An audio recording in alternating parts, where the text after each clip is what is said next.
Diana, Princess of Wales, born Diana Frances Spencer, the 1st of July 1961 to the 31st of August 1997, was a member of the British royal family. She was the first wife of Charles, Prince of Wales, the heir apparent to the British throne, and mother of Princes William and Harry. Diana's activism and glamour made her an international icon and earned her enduring popularity as well as unprecedented public scrutiny, exacerbated by her tumultuous private life. Diana was born into the British nobility and grew up close to the royal family on their Sandringham estate. In 1981, while working as a nursery teacher's assistant, she became engaged to Prince Charles, the eldest son of Queen Elizabeth II. Their wedding took place at St. Paul's Cathedral in 1981 and made her Princess of Wales, a role in which she was enthusiastically received by the public. They had two sons, William and Harry, who were then second and third in the line of succession to the British throne. Diana's marriage to Charles suffered due to their incompatibility and extramarital affairs. They separated in 1992. Soon after the breakdown of their relationship became public knowledge, their marital difficulties became increasingly publicized, and they divorced in 1996.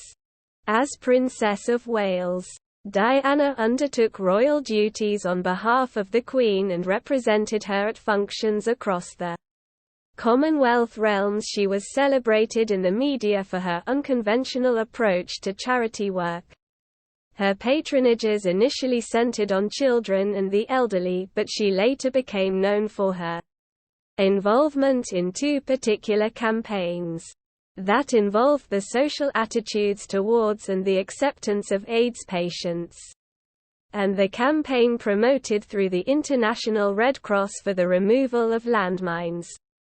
She also raised awareness and advocated for ways to help people affected by cancer and mental illness. Diana was initially noted for her shyness, but her charisma and friendliness endeared her to the public and helped her reputation survive the acrimonious collapse of her marriage. Considered photogenic, she was a leader of fashion in the 1980s and 1990s. Diana's death in a car crash in Paris led to extensive public mourning and global media attention. An inquest by the Metropolitan Police returned a verdict of unlawful killing. Her legacy has had a deep impact on the royal family and British society. Early life. Diana Frances Spencer was born on 1 July 1961 at Park House, Sandringham, Norfolk. She was the fourth of 5 children of John Spencer, Viscount Althorpe, 1924 to 1992, and Frances Spencer, Viscountess Althorpe, née Roche, 1936 to 2004. The Spencer family had been closely allied with the British royal family for several generations. Her grandmothers, Cynthia Spencer, Countess Spencer and Ruth Roche, Baroness Fermoy, had served as ladies-in-waiting to Queen Elizabeth, the Queen Mother. Her parents were hoping for a boy to carry on the family line, and no name was chosen for a week until they settled on Diana Frances after her mother and Lady Diana Spencer, a many times great-aunt who was also a prospective Princess of Wales. Within the family, she was also known informally as Dutch, a reference to her duchess-like attitude in childhood. On 30 August 1961, Diana was baptized at St. Mary Magdalene Church, Sandringham. She grew up with 3 siblings, Sarah, Jane, and Charles. Her infant brother, John, died shortly after his birth 1 year before Diana was born. The desire for an heir added strain to her parents' marriage, and Lady Althorpe was reportedly sent to Harley Street clinics in London to determine the cause of the problem. The experience was described as humiliating by Diana's younger brother, Charles. It was a dreadful time for my parents and probably the root of the divorce because I don't think they ever got over it. Diana grew up in Park House, situated on the Sandringham estate. The family leased the house from its owner, Queen Elizabeth II, whom Diana called Aunt Lilibet since childhood. The royal family frequently holidayed at the neighbouring Sandringham House, and Diana played with the Queen's sons Prince Andrew and Prince Edward. Diana was 7 years old when her parents divorced. Her mother later began a relationship with Peter Shand Kidd and married him in 1969. Diana lived with her mother in London during her parents' separation in 1967. But during that year's Christmas holidays, Lord Althorpe refused to let his daughter return to London with Lady Althorpe. Shortly afterwards, he won custody of Diana with support from his former mother-in-law, Lady Fermoy. In 1976, Lord Althorpe married Rain, Countess of Dartmouth. Diana's relationship with her stepmother was particularly bad. She resented Rain, whom she called the bully. On one occasion Diana pushed her down the stairs. She later described her childhood as very unhappy and very unstable. The whole thing. She became known as Lady Diana after her father later inherited the title of Earl Spencer in 1975. At which point her father moved the entire family from Park House to Althorpe, the Spencer seat in Northamptonshire. Education and career. Diana was initially homeschooled under the supervision of her governess, Gertrude Allen. She began her formal education at Silfield Private School in King's Lynn, Norfolk, and moved to Riddlesworth Hall School, an all-girls boarding school near Thetford. When she was 9, she joined her sisters at Westheath Girls' School in Sevenoaks, Kent. In 1973, she did not perform well academically, failing her O-levels twice. Her outstanding community spirit was recognized with an award from Westheath. She left Westheath when she was 16. Her brother Charles recalls her as being quite shy up until that time. She showed a talent for music as an accomplished pianist. She also excelled in swimming and diving, and studied ballet and tap dance. In 1978, Diana worked for 3 months as a nanny for Philippa and Jeremy Whittaker in Hampshire. After attending Institut Alpin Vidamanet, a finishing school in Rougemont, Switzerland, for 1 term, and leaving after the Easter term of 1978, Diana returned to London, where she shared her mother's flat with 2 school friends.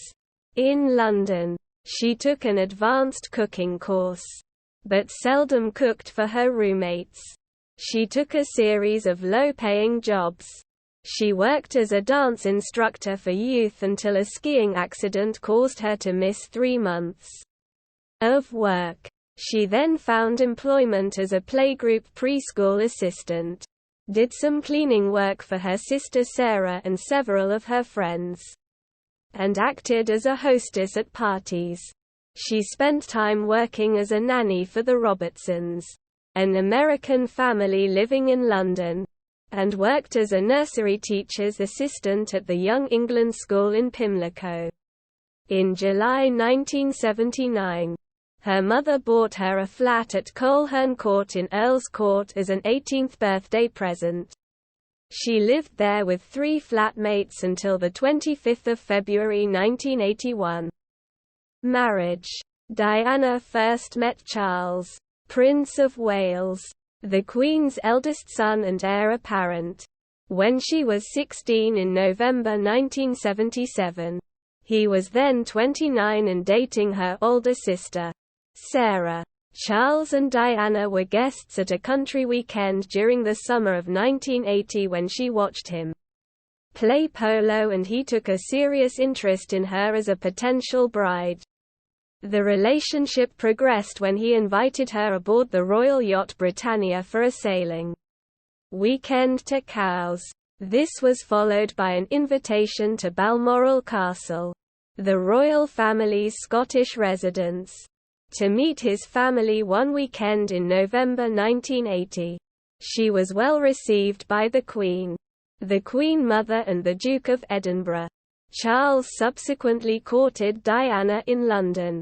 He proposed on 6 February 1981 at Windsor Castle, and she accepted, but their engagement was kept secret for 2.5 weeks. Engagement and wedding. Their engagement became official on 24 February 1981. Diana selected her own engagement ring.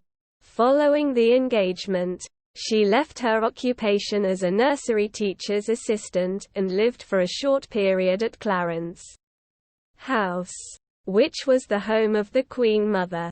She then lived at Buckingham Palace until the wedding, where, according to biographer Ingrid Seward, her life was incredibly lonely. Diana was the first Englishwoman to marry the first in line to the throne since Anne Hyde married the future James II over 300 years earlier, and she was also the first royal bride to have a paying job before her engagement. She made her first public appearance with Prince Charles in a charity ball in March 1981 at Goldsmiths Hall, where she met Grace, Princess of Monaco. 20-year-old Diana became the Princess of Wales when she married Charles on 29 July 1981. The wedding was held at St. Paul's Cathedral, which offered more seating than Westminster Abbey, a church that was generally used for royal nuptials. The service was widely described as a fairy tale wedding, and was watched by a global television audience of 750 million people, while 600,000 spectators lined the streets to catch a glimpse of the couple en route to the ceremony. At the altar, Diana inadvertently reversed the order of his first two names, saying, Philip Charles, Arthur George instead. She did not say she would obey him. That traditional vow was left out at the couple's request, which caused some comment at the time. Diana wore a dress valued at £9,000, equivalent to £36,700 in 2021, with a 25-foot (7.62 meters) train. After she became Princess of Wales, Diana automatically acquired rank as the third highest female in the British Order of Precedence, after the Queen and the Queen Mother, and was fifth or sixth in the orders of precedence of her other realms. Following the Queen, the relevant Viceroy, the Duke of Edinburgh, the Queen Mother, and the Prince of Wales. Within a few years of the wedding, the Queen extended Diana visible tokens of membership in the royal family. She lent her the Queen Mary's Lover's Knot tiara, and granted her the badge of the Royal Family Order of Elizabeth II. Children. The couple had residences at Kensington Palace and Highgrove House, near Tetbury. On 5 November 1981, Diana's pregnancy was announced. In January 1982, 12 weeks into the pregnancy, Diana fell down a staircase at Sandringham, suffering some bruising, and the royal gynecologist Sir George Pinker was summoned from London. The fetus was uninjured. Diana later confessed that she had intentionally thrown herself down the stairs because she was feeling so inadequate. On 21 June 1982, Diana gave birth to the couple's first son, Prince William. She subsequently suffered from postpartum depression after her first pregnancy. Amidst some media criticism, she decided to take William, who was still a baby, on her first major tours of Australia and New Zealand, and the decision was popularly applauded. By her own admission, Diana had not initially intended to take William until Malcolm Fraser, the Australian Prime Minister, made the suggestion. A second son, Harry, was born on 15 September 1984. Diana said she and Charles were closest during her pregnancy with Harry. She was aware their second child was a boy, but did not share the knowledge with anyone else, including Charles, as he was hoping for a girl. Diana gave her sons wider experiences than was usual for royal children. She rarely deferred to Charles or to the royal family, and was often intransigent when it came to the children. She chose their first given names, dismissed a royal family nanny and engaged one of her own choosing, selected their schools and clothing, planned their outings, and took them to school herself as often as her schedule permitted. She also organized her public duties around their timetables. Diana was reported to have described Harry as naughty, just like me, and William as my little wise old man, whom she started to rely on as her confidant by his early teens. Problems and separation. 5 years into the marriage, the couple's incompatibility and age difference of 12 years became visible and damaging. In 1986, Diana began a relationship with Major James Hewitt, the family's former riding instructor, and in the same year, Charles resumed his relationship with his former girlfriend Camilla Parker Bowles. The media speculated that Hewitt, not Charles, was Harry's father based on the alleged physical similarity between Hewitt and Harry. But Hewitt and others have denied this. Harry was born 2 years before Hewitt and Diana began their affair. By 1987, cracks in their marriage had become visible, and the couple's unhappiness and cold attitude towards one another were being reported by the press, who dubbed them the Glums, due to their evident discomfort in each other's company. In 1989, Diana was at a birthday party for Camilla's sister, Annabelle Elliott, when she confronted Camilla about her and Charles's extramarital affair. These affairs were later exposed in May 1992 with the publication of Andrew Morton's book, Diana: Her True Story. The book, which also revealed Diana's allegedly suicidal unhappiness, caused a media storm. In 1991, James Colthurst conducted secret interviews with Diana in which she had talked about her marital issues and difficulties. These recordings were later used as a source for Morton's book. The Queen and Prince Philip hosted a meeting between Charles and Diana and unsuccessfully tried to effect a reconciliation. Philip wrote to Diana and expressed his disappointment at the extramarital affairs of both her and Charles. He asked her to examine their behavior from the other's point of view. The Duke was direct and Diana was sensitive. She found the letters hard to take, but nevertheless appreciated that he was acting with good intent. It was alleged by some people, including Diana's close friend Simone Simmons, that Diana and her former father-in-law, Prince Philip, had a relationship filled with tension. However, other observers said their letters provided no sign of friction between them. Philip later issued a statement, publicly denying the allegations of him insulting Diana. During 1992 and 1993, leaked tapes of telephone conversations reflected negatively on both Charles and Diana.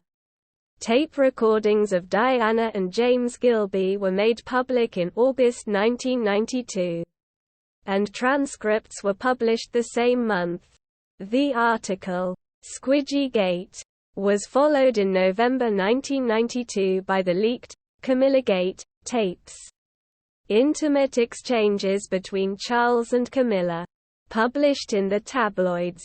In December 1992, Prime Minister John Major announced the couple's amicable separation to the House of Commons. Between 1992 and 1993, Diana hired voice coach Peter Setterland to help her develop her public speaking voice. In a videotape recorded by Setterland in 1992, Diana said that in 1984 through to 1986, she had been deeply in love with someone who worked in this environment. It is thought she was referring to Barry Manaki, who was transferred to the Diplomatic Protection Squad in 1986 after his managers had determined that his relationship with Diana had been inappropriate. Diana said in the tape that Manaki had been chucked out from his role as her bodyguard, following suspicion that the two were having an affair. Penny Junor suggested in her 1998 book that Diana was in a romantic relationship with Manaki. Diana's friends dismissed the claim as absurd. In the subsequently released tapes, Diana said she had feelings for that someone, saying, "I was quite happy to give all this up, and just to go off and live with him." She described him as the greatest friend she's ever had, though she denied any sexual relationship with him. She also spoke bitterly of her husband, saying that he made me feel so inadequate in every possible way, that each time I came up for air he pushed me down again. Charles's aunt, Princess Margaret, burned highly personal letters that Diana had written to the Queen Mother in 1993. Biographer William Shawcross considered Margaret's action to be understandable, as she was protecting her mother and other members of the family, but regrettable from a historical viewpoint, although she blamed Camilla Parker Bowles for her marital troubles. Diana began to believe her husband had also been involved in other affairs.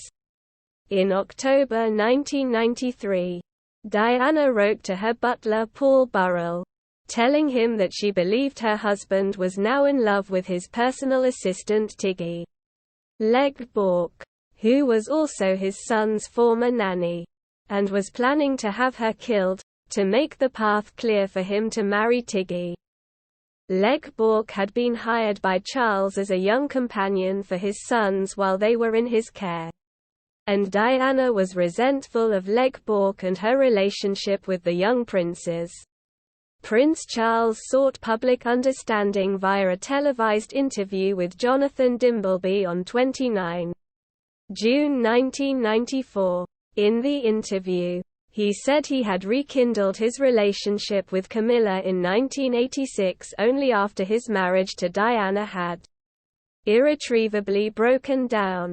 In the same year, Diana's affair with James Hewitt was exposed in detail in the book Princess in Love by Anna Pasternak, with Hewitt acting as the main source. Diana was evidently disturbed and outraged when the book was released, although Pasternak claimed Hewitt had acted with Diana's support to avoid having the affair covered. In Andrew Morton's second book, in the same year, The News of the World claimed that Diana had made over 300 phone calls to the married art dealer Oliver Hoare. These calls were proven to have been made both from her Kensington Palace apartment and from the phone box just outside the palace. According to Hoare's obituary, there was little doubt she had been in a relationship with him. However, Diana denied any romantic relationship with Hoare, whom she described as a friend, and said that a young boy was the source of the nuisance calls made to whore. She was also linked by the press to rugby union player Will Carling and private equity investor Theodore J. Forstmann. Yet these claims were neither confirmed nor proven. Divorce. Journalist Martin Bashir interviewed Diana for the BBC current affairs show Panorama. The interview was broadcast on 20 November 1995. Diana discussed her own and her husband's extramarital affairs. Referring to Charles's relationship with Camilla, she said, "Well, there were 3 of us in this marriage. So it was a bit crowded." She also expressed doubt about her husband's suitability for kingship. Authors Tina Brown, Sally Beadle-Smith, and Sarah Bradford support Diana's admission in the interview that she had suffered from depression, rampant bulimia, and had engaged numerous times in the act of self-mutilation. The show's transcript records Diana confirming many of her mental health problems, including that she had hurt her arms and legs. The combination of illnesses from which Diana herself said she suffered resulted in some of her biographers opining that she had borderline personality disorder. It was later revealed that Bashir had used forged bank statements to win Diana and her brother's trust to secure the interview, falsely indicating people close to her had been paid for spying. The interview proved to be the tipping point. On 20 December, Buckingham Palace announced that the Queen had sent letters to Charles and Diana, advising them to divorce. The Queen's move was backed by the Prime Minister and by senior Privy Councillors, and, according to the BBC, was decided after 2 weeks of talks. Charles formally agreed to the divorce in a written statement soon after. In February 1996, Diana announced her agreement after negotiations with Charles and representatives of the Queen, irritating Buckingham Palace by issuing her own announcement of the divorce agreement and its terms. In July 1996, the couple agreed on the terms of the divorce. This followed shortly after Diana's accusation that Charles's personal assistant Tiggy Legge-Bourke had aborted his child, after which Legge-Bourke instructed her attorney Peter Carter-Ruck to demand an apology. Diana's private secretary Patrick Jeffson resigned shortly before the story broke, later writing that she had exulted in accusing Legge-Bourke of having had an abortion. The rumors of Legge-Bourke's alleged abortion were apparently spread by Martin Bashir as a means to gain his Panorama interview with Diana. The decree nisi was granted on 15 July 1996 and the divorce was finalized on 28 August 1996.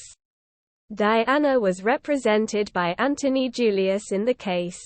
She received a lump sum settlement of £17 million, equivalent to £33,947,736 in 2021, as well as £400,000 per year.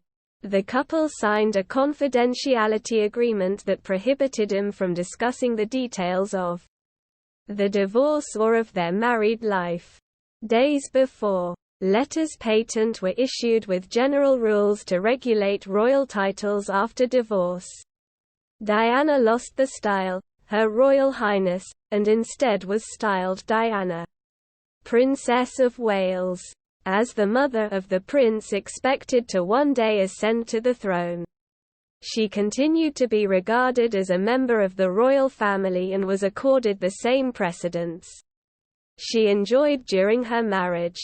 The Queen reportedly wanted to let Diana continue to use the style of Royal Highness after her divorce, but Charles had insisted on removing it.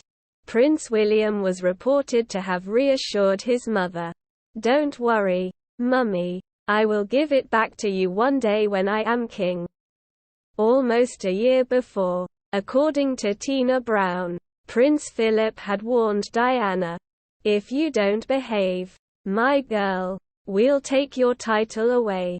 She is said to have replied, "My title is a lot older than yours, Philip." Public life. Public appearances. Following her engagement to Prince Charles, Diana made her first official public appearance in March 1981 in a charity event at Goldsmiths Hall. In October 1981, Charles and Diana visited Wales. Diana attended the state opening of Parliament for the first time on 4 November 1981. Her first solo engagement was a visit to Regent Street on 18 November 1981 to switch on the Christmas lights. She attended the Trooping the Colour for the first time in June 1982, making her appearance on the balcony of Buckingham Palace afterwards. Diana made her inaugural overseas tour in September 1982 to attend the state funeral of Grace, Princess of Monaco. Also in 1982, Diana accompanied Charles to the Netherlands and was created a Grand Cross of the Order of the Crown by Queen Beatrix. In 1983, she accompanied Charles on a tour of Australia and New Zealand with Prince William. The tour was a success and the couple drew immense crowds, though the press focused more on Diana rather than Charles, coining the term, Dianamania, as a reference to people's obsession with her. While sitting in a car with Charles near the Sydney Opera House, Diana burst into tears for a few minutes, which their office stated was due to jet lag and the heat. In New Zealand, the couple met with representatives of the Maori people. Their visit to Canada in June and July 1983 included a trip to Edmonton to open the 1983 Summer Universiade and a stop in Newfoundland to commemorate the 400th anniversary of that island's acquisition by the Crown. In 1983, she was targeted by the Scottish National Liberation Army who tried to deliver a letter bomb to her. In February 1984, Diana was the patron of London City Ballet when she travelled to Norway on her own to attend a performance organised by the company. In April 1985, Charles and Diana visited Italy, and were later joined by Princes William and Harry. They met with President Alessandro Pertini. Their visit to the Holy See included a private audience with Pope John Paul II. In autumn 1985, they returned to Australia, and their tour was well received by the public and the media, who referred to Diana as Diamond Princess and the jewel in the crown. In November 1985, the couple visited the United States, meeting President Ronald Reagan and First Lady Nancy Reagan at the White House. Diana had a busy year in 1986 as she and Charles toured Japan, Indonesia, Spain, and Canada. In Canada, they visited Expo 86, where Diana fainted in the California Pavilion. In November 1986, she went on a 6-day tour to Oman, Qatar, Bahrain and Saudi Arabia, where she met King Fahd and Sultan Qaboos bin Said Al Said.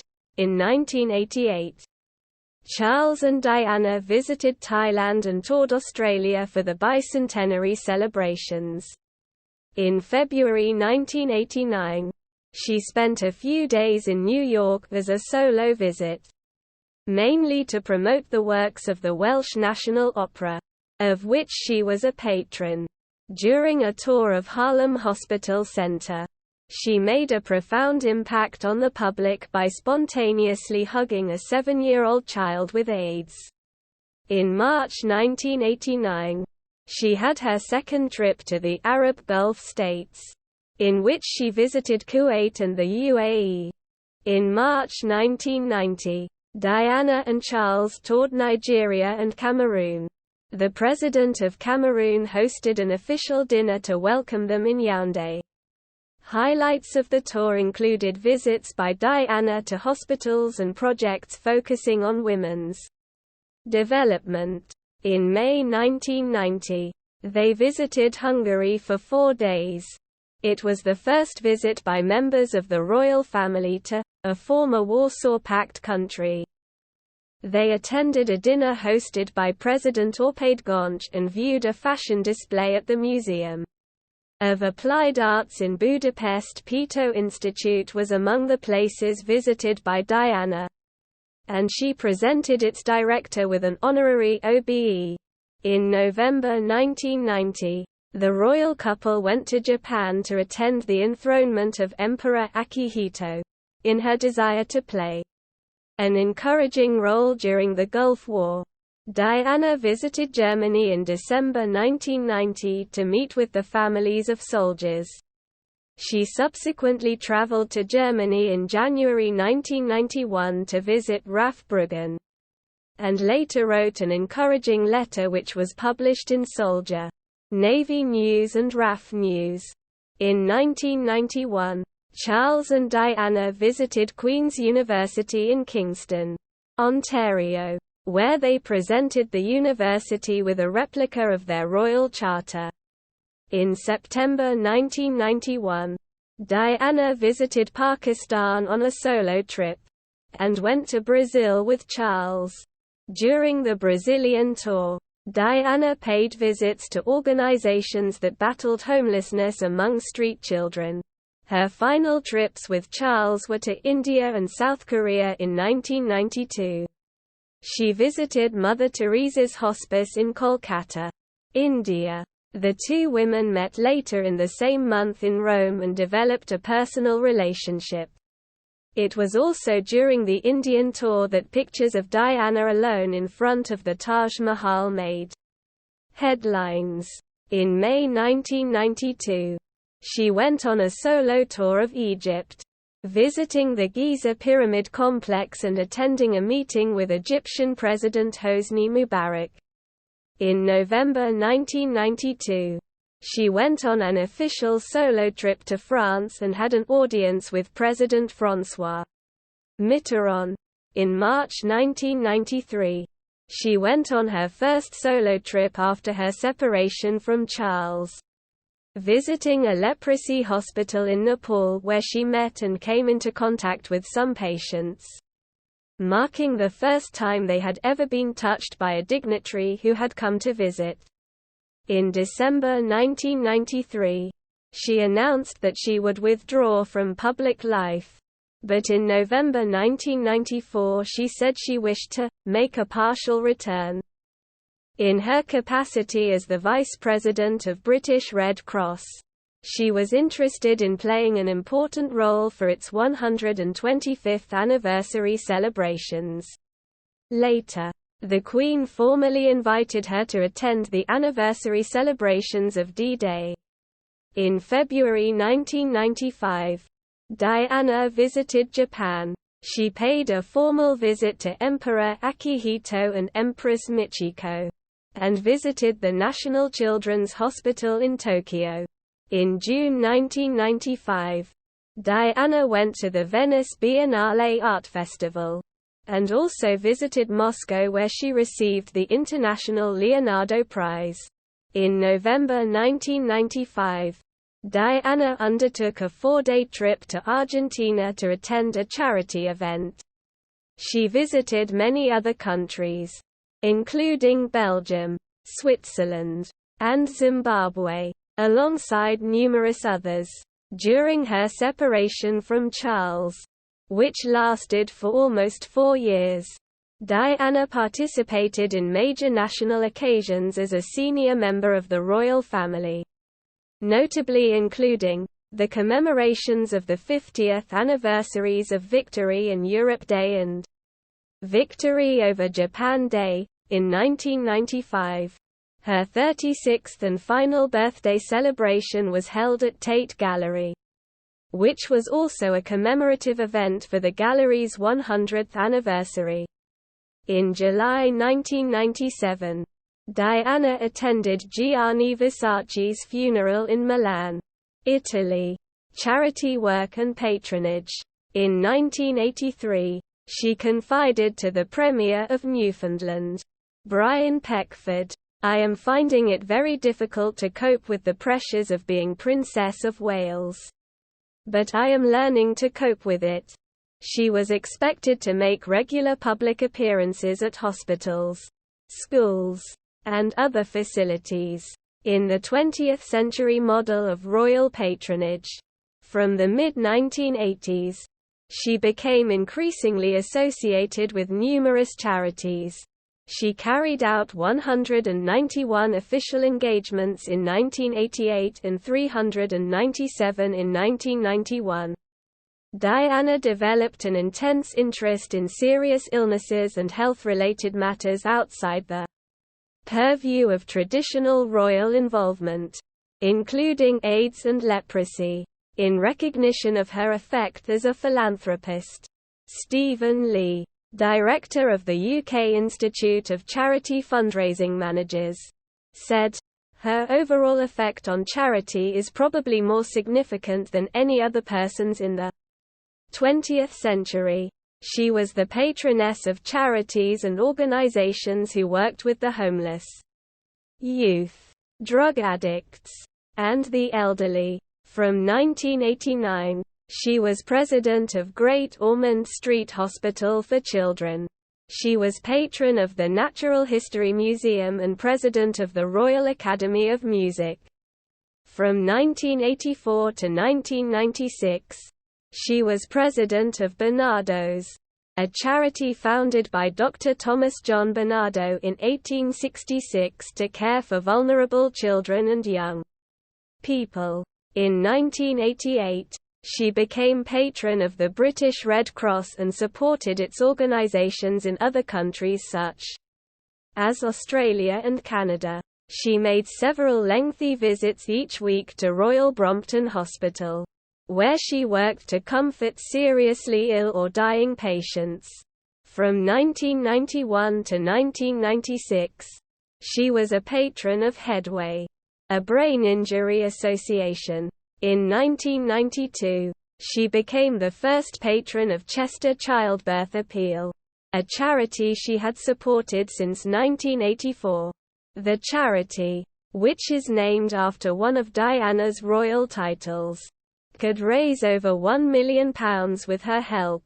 In 1994, she helped her friend Julia Samuel launch the charity Child Bereavement UK, which supports children of military families, those of suicide victims, and terminally ill parents, and became its patron.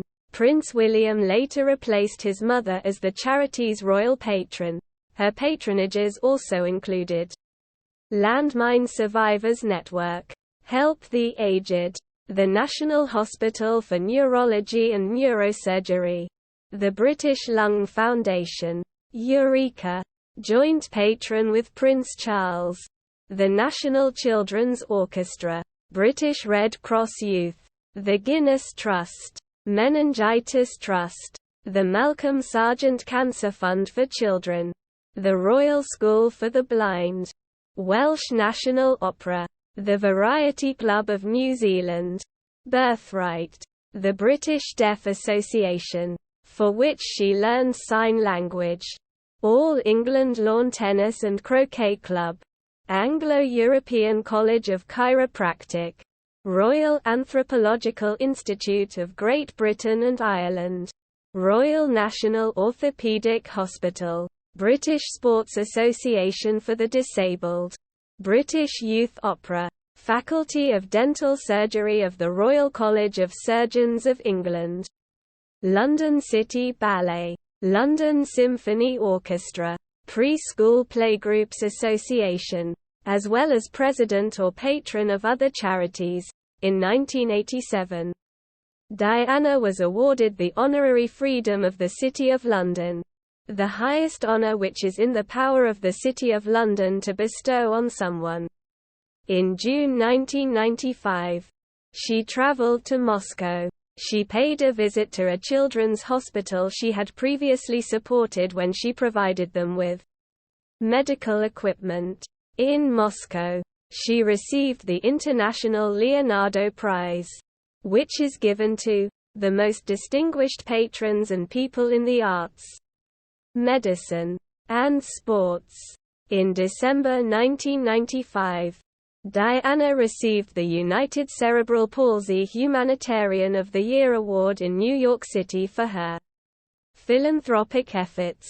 In October 1996, for her works on the elderly, she was awarded a gold medal at a health care conference organized by the Pio Manzu Center in Rimini, Italy.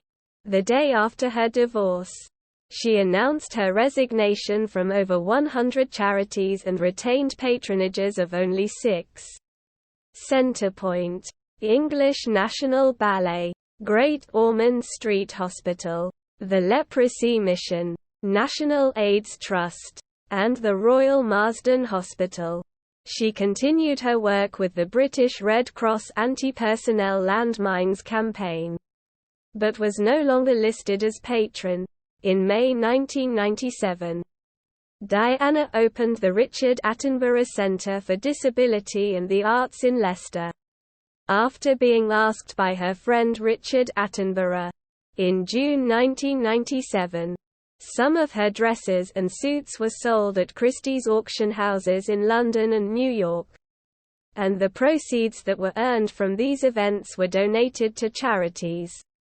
Her final official engagement was a visit to Northwick Park Hospital, London. On 21 July 1997, she was scheduled to attend a fundraiser at the Osteopathic Centre for Children on 4 September 1997.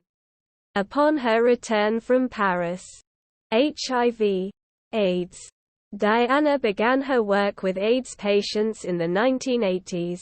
She was not averse to making physical contact with AIDS patients, and was the first British royal figure to do so. In 1987, she held hands with an AIDS patient in one of her early efforts to destigmatize the condition. Diana noted, "HIV does not make people dangerous to know. You can shake their hands and give them a hug. Heaven knows they need it. What's more, you can share their homes, their workplaces, and their playgrounds and toys." To Diana's disappointment, the Queen did not support this type of charity work, suggesting she get involved in something more pleasant. In 1989, she opened Landmark AIDS Centre in South London. In October 1990, Diana opened Grandma's House, a home for young AIDS patients in Washington, D.C. She was also a patron of the National AIDS Trust in 1991. She hugged one patient during a visit to the AIDS ward of the Middlesex Hospital, which she had opened in 1987 as the first hospital unit dedicated to this cause in the UK. As the patron of Turning Point, a health and social care organisation, Diana visited its project in London for people with HIV/AIDS in 1992. She later established and led fundraising campaigns for AIDS research. In March 1997, Diana visited South Africa, where she met with President Nelson Mandela.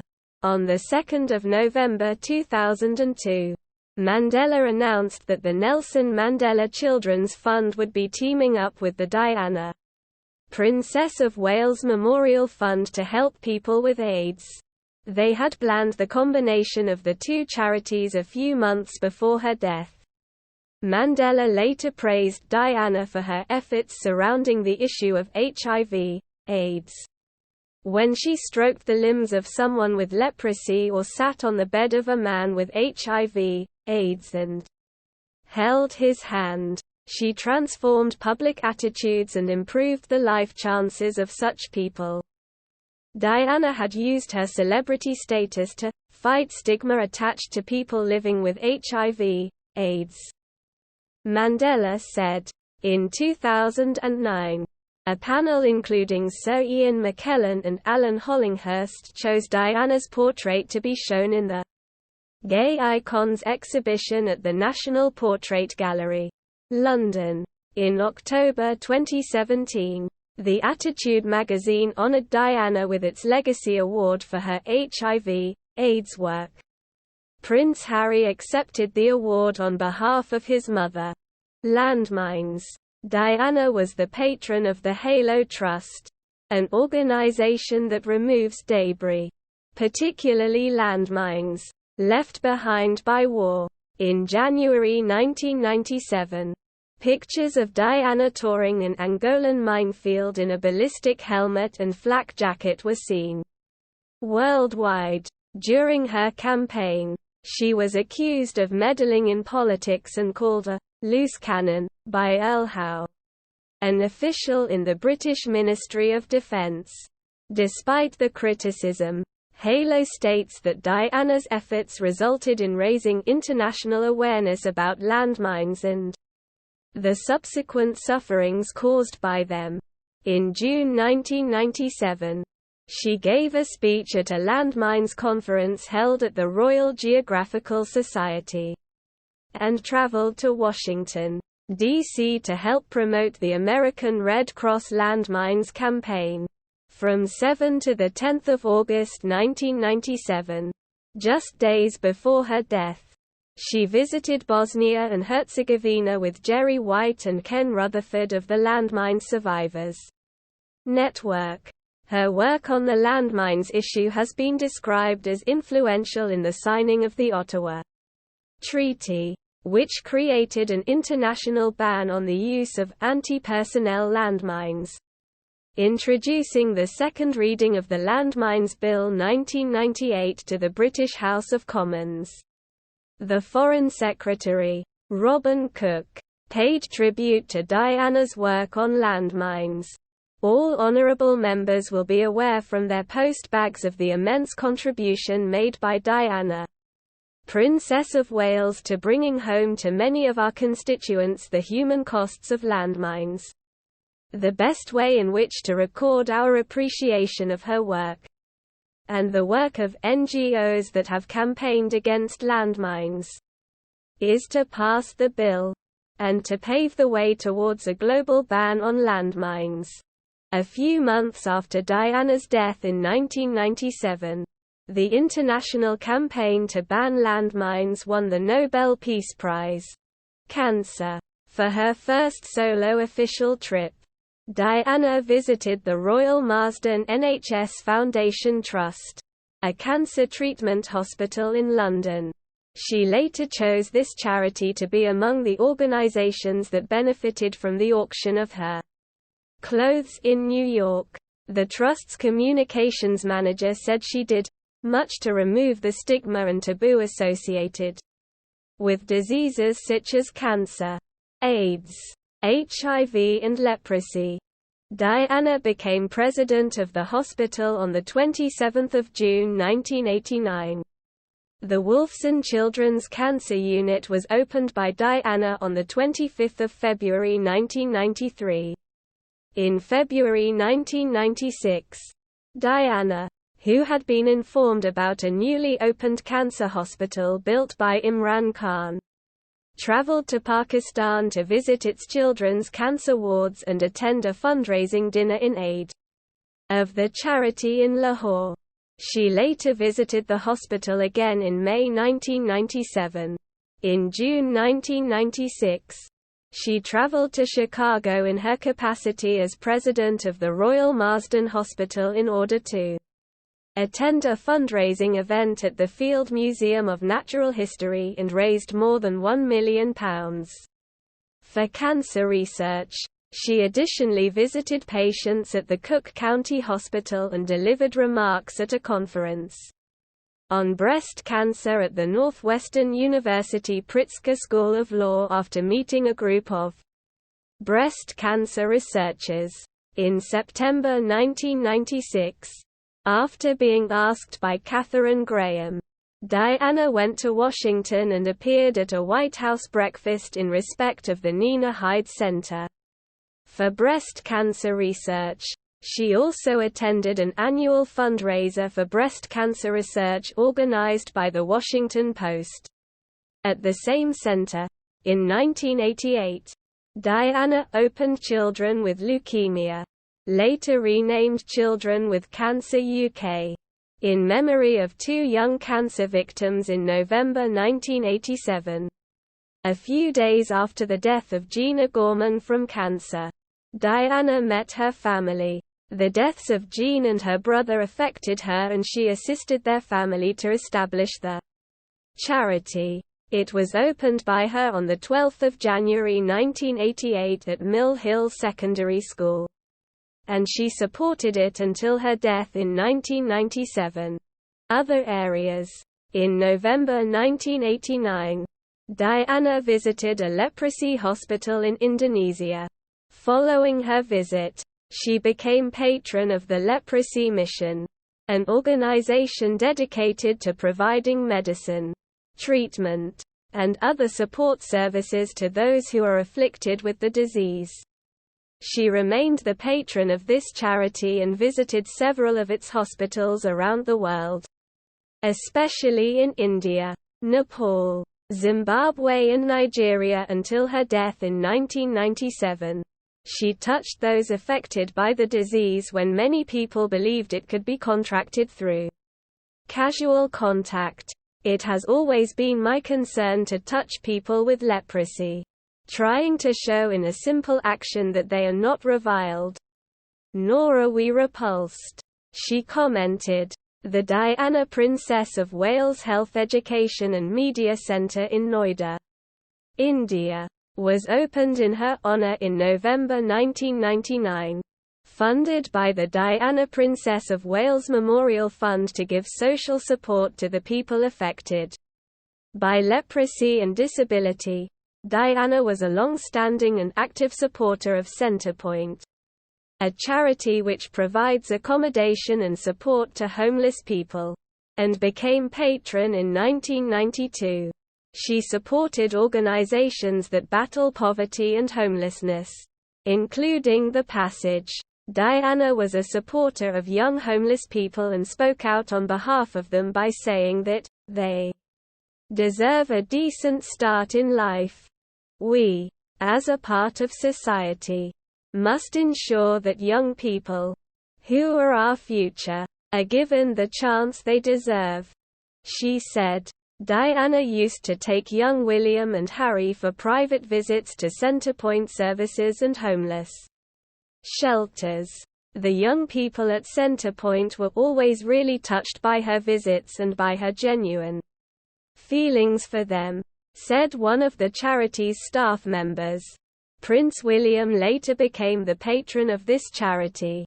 Diana was a staunch and longtime supporter of charities and organizations that focused on social and mental issues, including Relate and Turning Point. Relate was relaunched in 1987 as a renewed version to its predecessor, the National Marriage Guidance Council. Diana became its patron in 1989. Turning Point, a health and social care organization, was founded in 1964 to help and support those affected by drug and alcohol misuse and mental health problems. She became the charity's patron in 1987 and visited the charity on a regular basis, meeting the sufferers at its centers or institutions including Rampton and Broadmoor. In 1990, during a speech for Turning Point, she said, "It takes professionalism to convince a doubting public that it should accept back into its midst many of those diagnosed as psychotics, neurotics and other sufferers who Victorian communities decided should be kept out of sight in the safety of mental institutions." Despite the protocol problems of traveling to a Muslim country, she made a trip to Pakistan later that year in order to visit a rehabilitation center in Lahore as a sign of her commitment to working against drug abuse, privacy and legal issues. In November 1980, the Sunday Mirror ran a story claiming that Charles had used the royal train twice for secret love rendezvous with Diana, prompting the palace to issue a statement, calling the story a total fabrication, and demanding an apology. The newspaper editors, however, insisted that the woman boarding the train was Diana and declined to apologize. In February 1982, pictures of a pregnant Diana in bikini while holidaying were published in the media.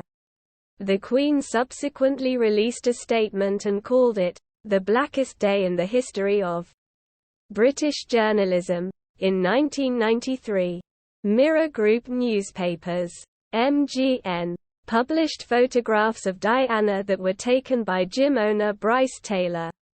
The photos showed her exercising in the gym, LA Fitness, wearing a leotard and cycling shorts.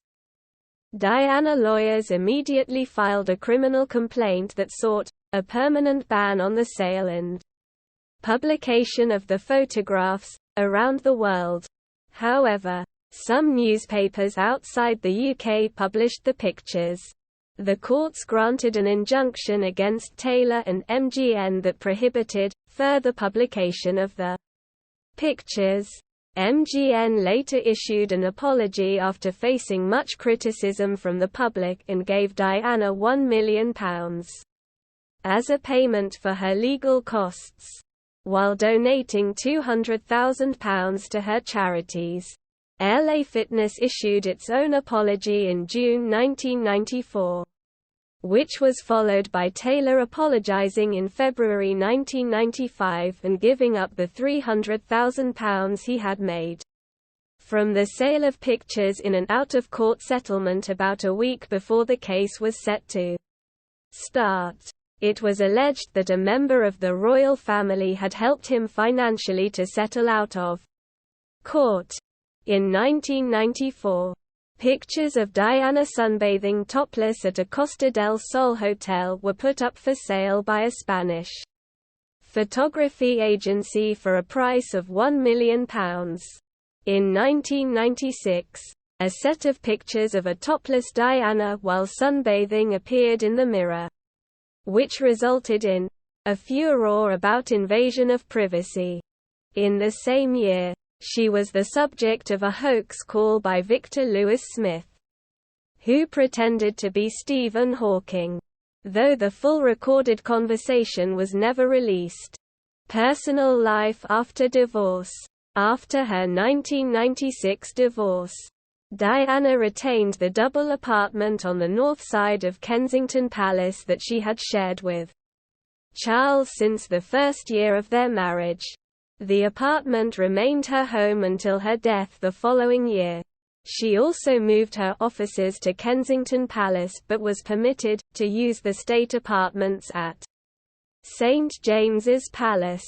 In a book published in 2003, Paul Burrell claimed Diana's private letters had revealed that her brother, Lord Spencer, had refused to allow her to live at Althorpe. Despite her request, she was also given an allowance to run her private office, which was responsible for her charity work and royal duties. But from September 1996 onwards she was required to pay her bills and any expenditure incurred by her or on her behalf. Furthermore, she continued to have access to the jewelry that she had received during her marriage, and was allowed to use the air transport of the British royal family and government. Diana was also offered security by Metropolitan Police's Royalty Protection Group, which she benefited from while travelling with her sons, but had refused it in the final years of her life. In an attempt to distance herself from the royal family, Diana dated the British Pakistani heart surgeon Hasnat Khan, who was called the love of her life by many of her closest friends after her death, and she is said to have described him as Mr. Wonderful. In May 1996, Diana visited Lahore upon invitation of Imran Khan, a relative of Hasnat Khan, and visited the latter's family in secret. Khan was intensely private and the relationship was conducted in secrecy, with Diana lying to members of the press who questioned her about it. Their relationship lasted almost 2 years with differing accounts of who ended it. She is said to have spoken of her distress when he ended their relationship. However, according to Khan's testimony at the inquest into her death, it was Diana who ended their relationship in the summer of 1997. Burrell also said the relationship was ended by Diana in July 1997. Burrell also claimed that Diana's mother, Frances Shand Kidd, disapproved of her daughter's relationship with a Muslim man. By the time of Diana's death in 1997, she had not spoken to her mother in 4 months. By contrast, her relationship with her estranged stepmother had reportedly improved. Within a month, Diana began a relationship with Dodi Fayed, the son of her summer host, Muhammad al-Fayed. That summer, Diana had considered taking her sons on a holiday to the Hamptons on Long Island, New York, but security officials had prevented it. After deciding against a trip to Thailand, she accepted Fayed's invitation to join his family in the south of France, where his compound and large security detail would not cause concern to the Royal Protection Squad. Muhammad al-Fayed bought the Jonnacle, a 60-metre multi-million-pound yacht on which to entertain Diana and her sons. Tina Brown later claimed that Diana's romance with Fayed and her 4-month relationship with Gulu Lalvani were a ploy to inflame the true object of her affections. Hasnat Khan. Death. On 31 August 1997. Diana died in a car crash in the Pont de l'Alma tunnel in Paris while the driver was fleeing the paparazzi. The crash also resulted in the deaths of her companion Dodi Fayed and the driver, Henry Paul, who was the acting security manager of the Hotel Ritz Paris. Trevor Rees-Jones, who was employed as a bodyguard by Dodi's father, survived the crash. He suffered a serious head injury. The televised funeral, on 6 September, was watched by a British television audience that peaked at 32.10 million, which was one of the United Kingdom's highest viewing figures ever. Millions more watched the event around the world. Tribute, funeral, and burial. The sudden and unexpected death of an extraordinarily popular royal figure brought statements from senior figures worldwide and many tributes by members of the public. People left flowers, candles, cards, and personal messages outside Kensington Palace for many months. Her coffin, draped with the royal flag, was brought to London from Paris by Prince Charles and Diana's 2 sisters on 31 August 1997. The coffin was taken to a private mortuary and then placed in the Chapel Royal, St James's Palace. On 5 September, Queen Elizabeth II paid tribute to her in a live television broadcast. Diana's funeral took place in Westminster Abbey on 6 September. Her sons walked in the funeral procession behind her coffin, along with her ex-husband the Prince of Wales, the Duke of Edinburgh, Diana's brother Lord Spencer, and representatives of some of her charities. Lord Spencer said of his sister, "She proved in the last year that she needed no royal title to continue to generate her particular brand of magic." Rewritten in tribute to Diana. Candle in the Wind 1997, was performed by Elton John at the funeral service. The only occasion the song has been performed live. Released as a single in 1997. The global proceeds from the song have gone to Diana's charities. The burial took place privately. Later the same day, Diana's former husband, sons, mother, siblings, a close friend, and a clergyman were present. Diana's body was clothed in a black long-sleeved dress designed by Catherine Walker, which she had chosen some weeks before. A set of rosary beads that she had received from Mother Teresa was placed in her hands.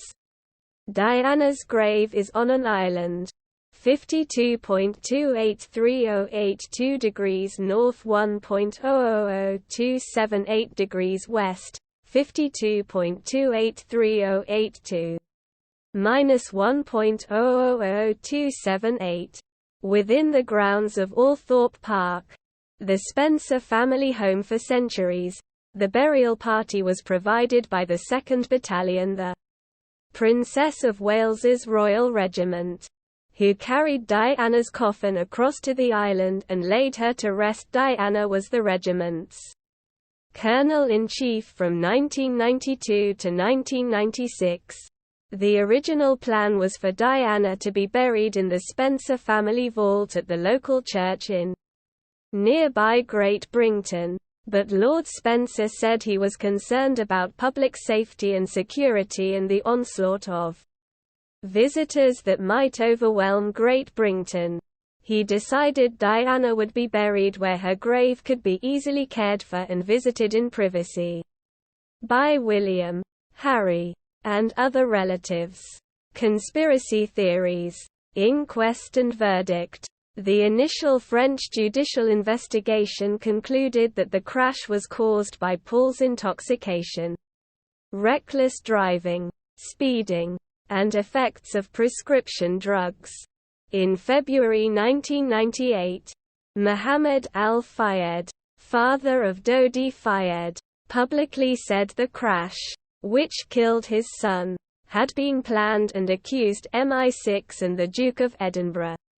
An inquest that started in London in 2004 and continued in 2007-08 attributed the crash to grossly negligent driving by Paul and to the pursuing paparazzi, who forced Paul to speed into the tunnel. On 7 April 2008, the jury returned a verdict of unlawful killing.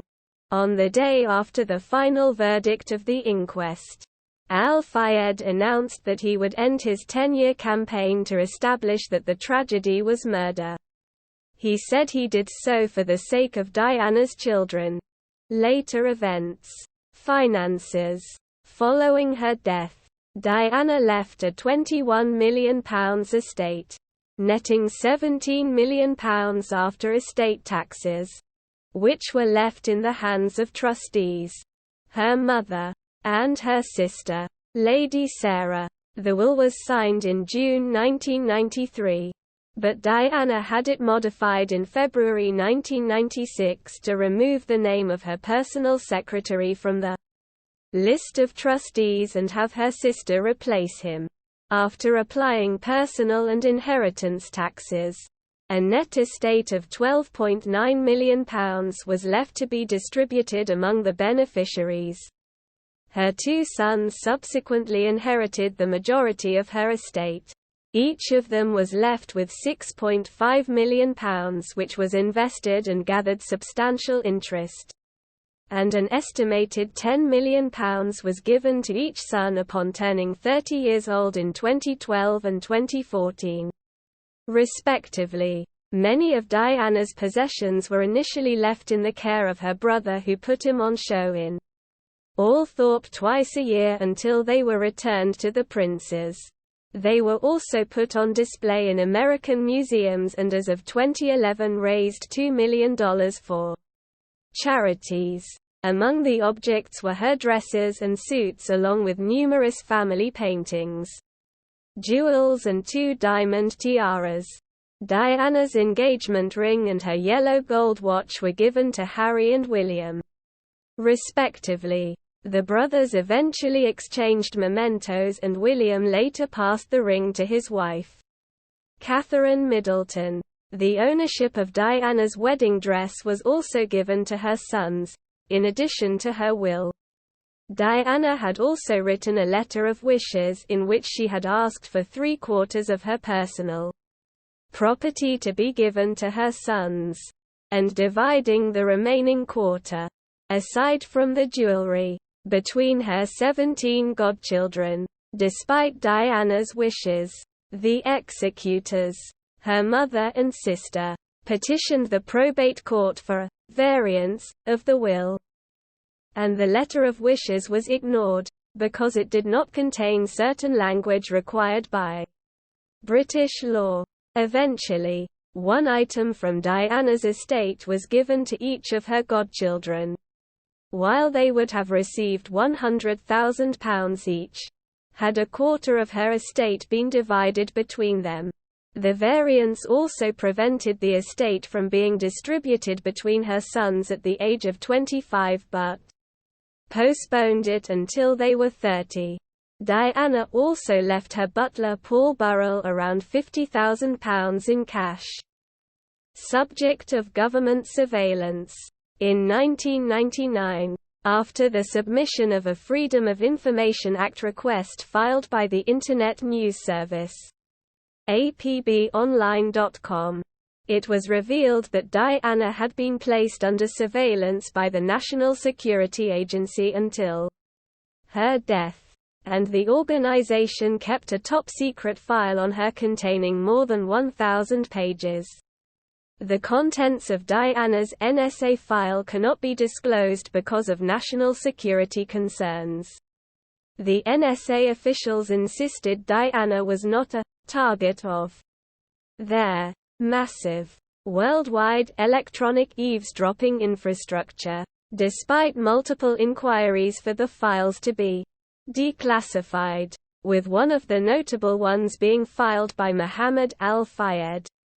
The NSA has refused to release the documents. In 2008, Ken Worf, a former bodyguard of Diana, claimed that her scandalous conversations with James Gilby, commonly referred to as the Squidgy Gate, were in fact recorded by the GCHQ, which intentionally released him on a loop.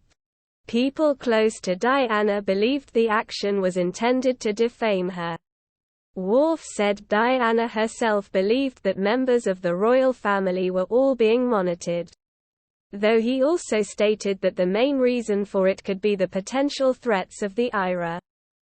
Anniversaries, commemorations, and auctions.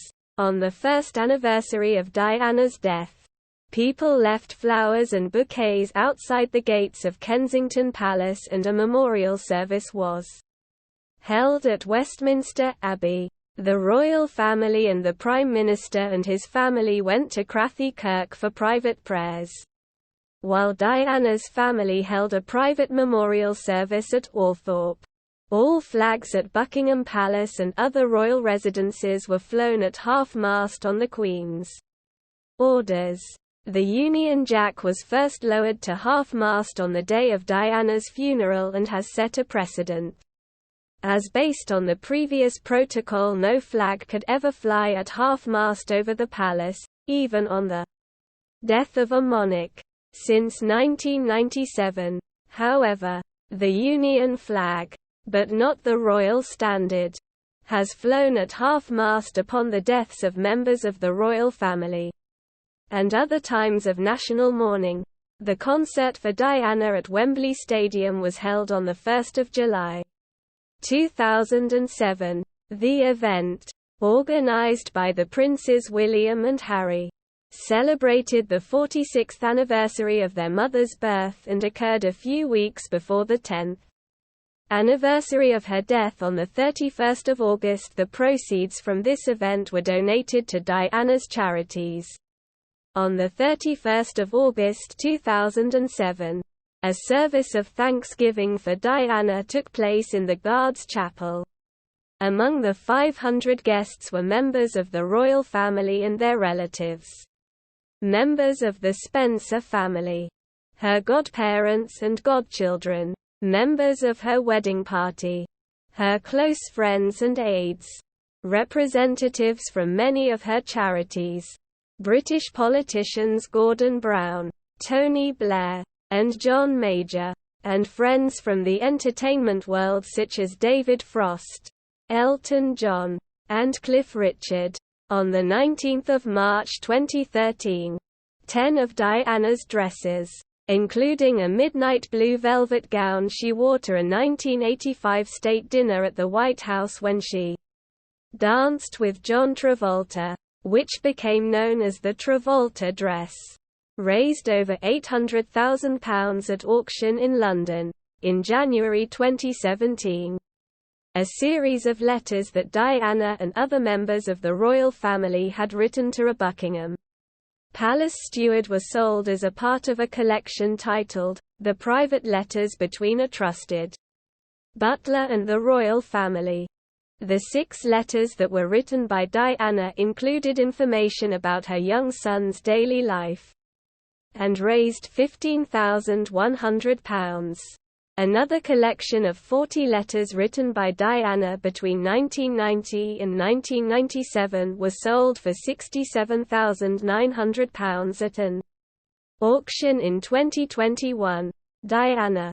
Her Fashion Story, an exhibition of gowns and suits worn by Diana, was announced to be opened at Kensington Palace in February 2017 as a tribute to mark her 20th death anniversary, with her favorite dresses created by numerous fashion designers, including Catherine Walker and Victor Edelstein, being displayed. The exhibition opened on 24 February displaying a collection of 25 dresses, and was set to remain open until 2018. Other tributes planned for the anniversary included exhibitions at Althorpe hosted by Diana's brother, Earl Spencer, a series of commemorating events organised by the Diana Award, as well as restyling Kensington Gardens and creating a new section called the White Garden, in order to symbolise Diana's life and style. On 31 August 2019, the Princess Diana 3D Virtual Museum was launched to mark the 22nd anniversary of Diana's death. Operated by the Princess and the Platypus Foundation, the online museum consisted of over 1,000 of Diana's items which were photographed using the techniques of virtual reality. Legacy. Public image. Diana remains one of the most popular members of the royal family throughout history, and she continues to influence the younger generations of royals. She was a major presence on the world stage from her engagement to Prince Charles in 1981 until her death in 1997, and was often described as the world's most photographed woman. She was noted for her compassion, style, charisma, and high-profile charity work, as well as her ill-fated marriage. Diana's former private secretary Patrick Jeffson described her as an organized and hard-working person, and pointed out Charles was not able to reconcile with his wife's extraordinary popularity, a viewpoint supported by biographer Tina Brown. He also said she was a tough boss who was equally quick to appreciate hard work, but could also be defiant if she felt she had been the victim of injustice. Diana's mother also defined her as a loving figure who could occasionally be tempestuous. Paul Burrell, who worked as a butler for Diana, remembered her as a deep thinker who was capable of introspective analysis. She was often described as a devoted mother to her children, who were believed to be influenced by her personality and way of life. In the early years, Diana was often noted for her shy nature. Journalist Michael White perceived her as being smart, shrewd and funny. Those who communicated with her closely describe her as a person who was led by her heart. In an article for The Guardian, Monica Ali described Diana as a woman with a strong character, who entered the royal family as an inexperienced girl and, despite being uneducated, she could handle their expectations and overcome the difficulties and sufferings of her marital life. Ali also believed that she had a lasting influence on the public discourse, particularly in matters of mental health, by discussing her eating disorder publicly. According to Tina Brown, in her early years Diana possessed a passive power, a quality that in her opinion she shared with the Queen Mother and a trait that would enable her to instinctively use her appeal to achieve her goals. Brown also believed that Diana was capable of charming people with a single glance. Diana was widely known for her encounters with sick and dying patients, and the poor and unwanted whom she used to comfort, an action that earned her more popularity. She was mindful of people's thoughts and feelings, and later revealed her wish to become a beloved figure among the people, saying in her 1995 interview that she would like to be a queen of people's hearts. In people's hearts, known for her easygoing attitude, she reportedly hated formality in her inner circle, asking people not to jump up every time she enters the room.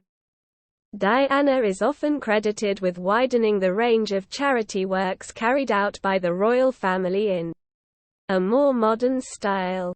Eugene Robinson of The Washington Post wrote in an article that Diana imbued her role as royal princess with vitality, activism and, above all, glamour. Alicia Carroll of The New York Times described Diana as a breath of fresh air, who was the main reason the royal family was known in the United States.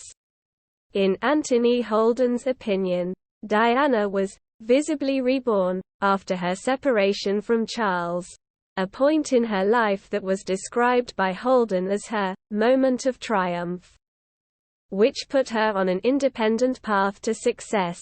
Biographer Sarah Bradford commented, "The only cure for her suffering would have been the love of the Prince of Wales, which she so passionately desired, something which would always be denied her.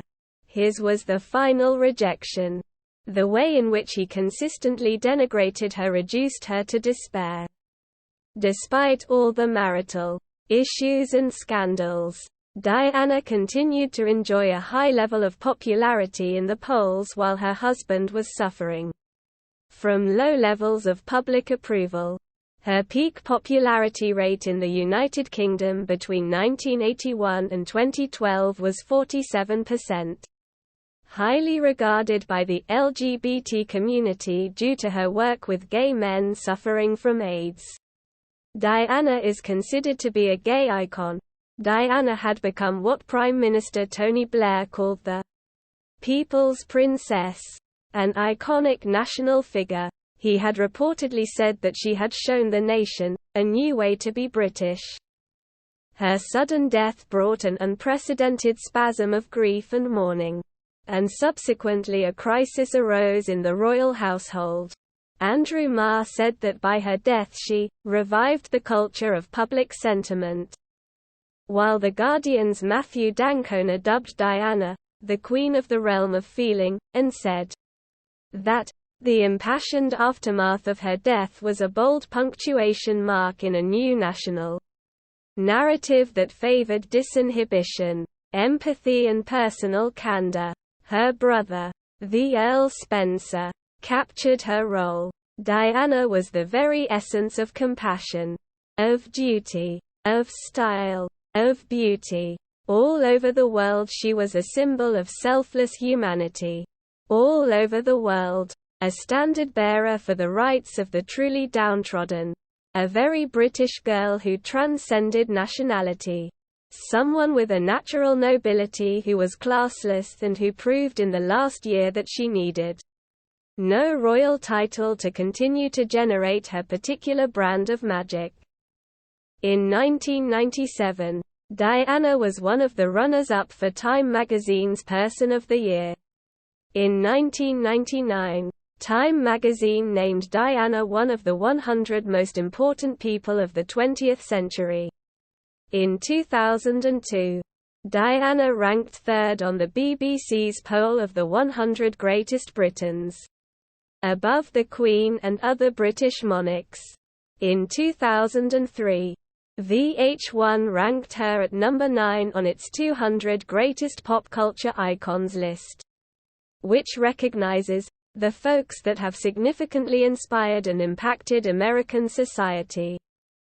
In 2006, the Japanese public ranked Diana 12th in the top 100 historical persons in Japan.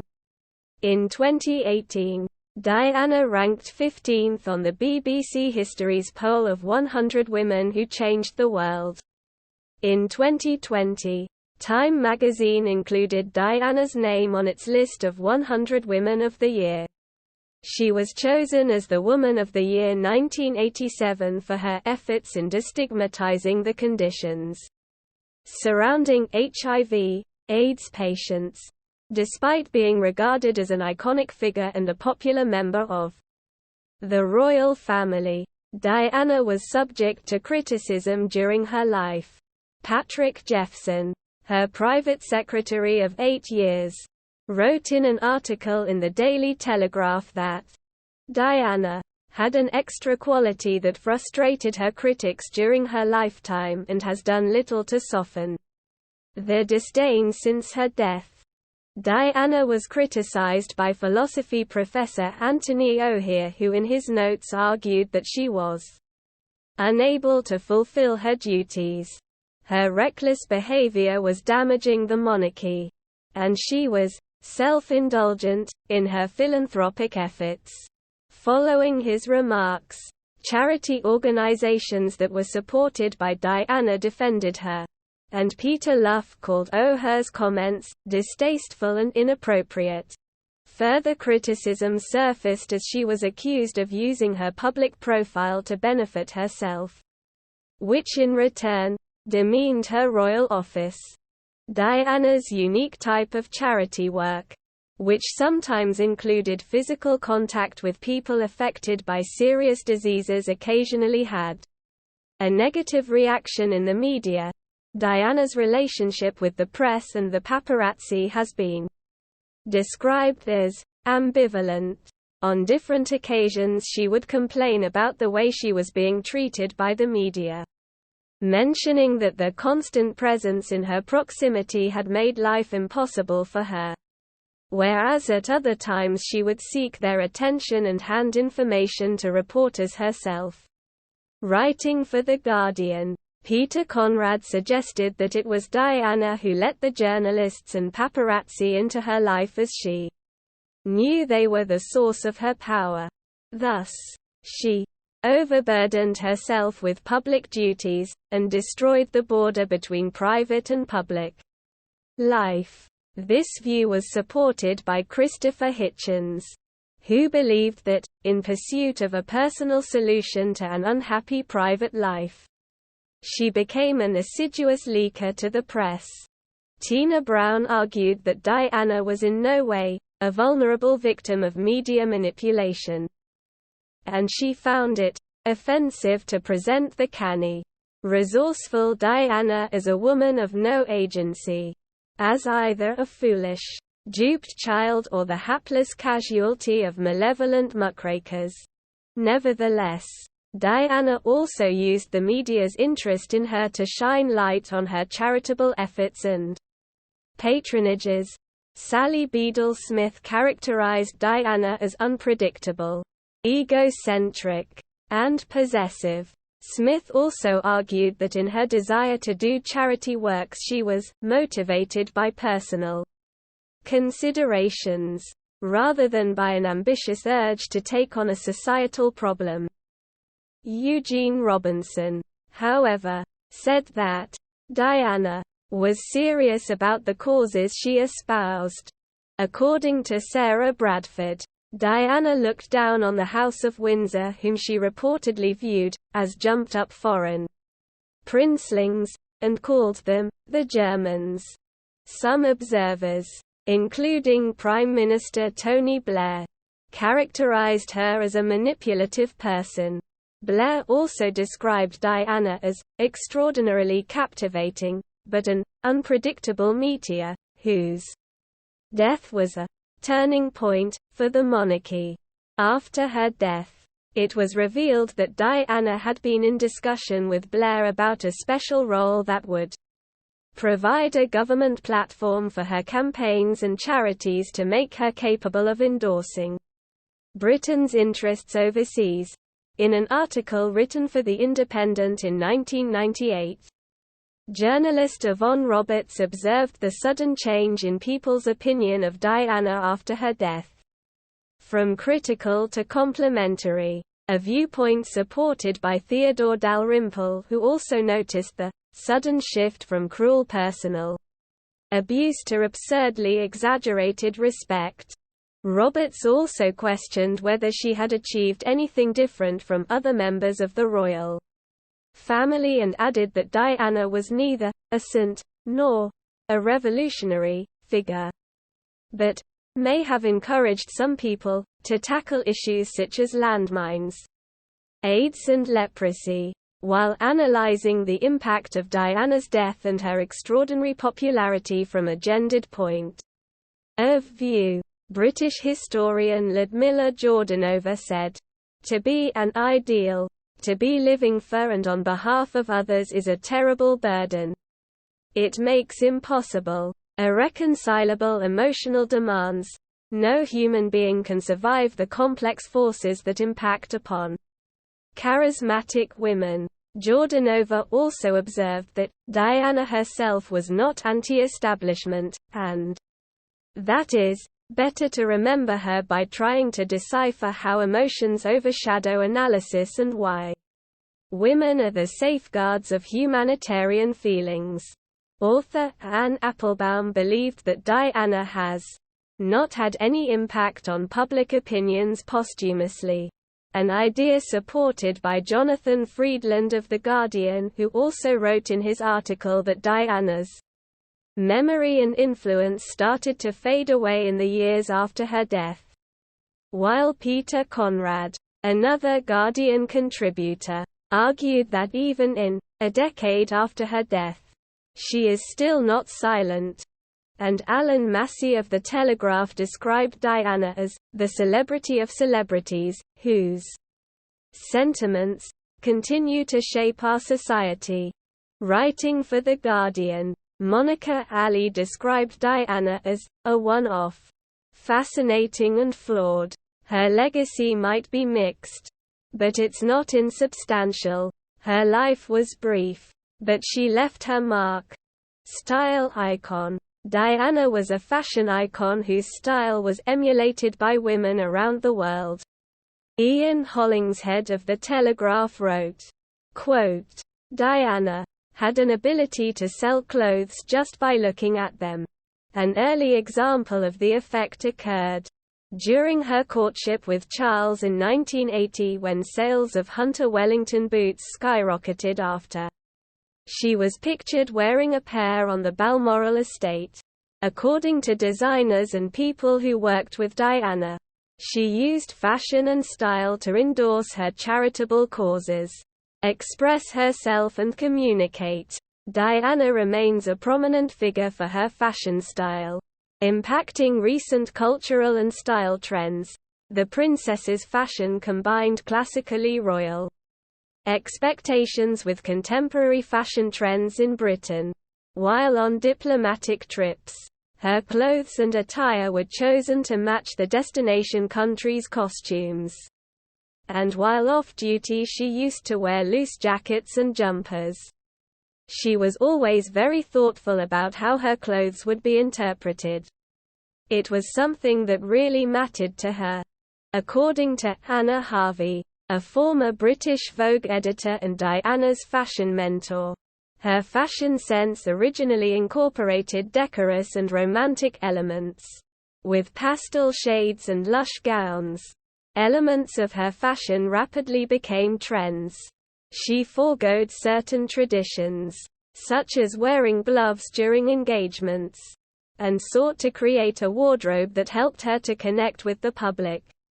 According to Donatella Versace, who worked closely with Diana alongside her brother, Diana's interest and sense of curiosity about fashion grew significantly after her marital separation. Her style subsequently grew bolder and more businesslike, featuring structured skirt suits, sculptural gowns, and neutral tones designed to reflect attention toward her charity work. Catherine Walker was among Diana's favorite designers with whom she worked to create her royal uniform. Among her favored designers were Versace, Armani, Chanel, Dior, Gucci and Clarks. Her iconic outfits include a cocktail dress by Christina Stambolian, commonly known as the revenge dress, which she wore after Charles's admission of adultery, as well as an evening gown by Victor Edelstein that she wore to a reception at the White House and later became known as the Travolta dress.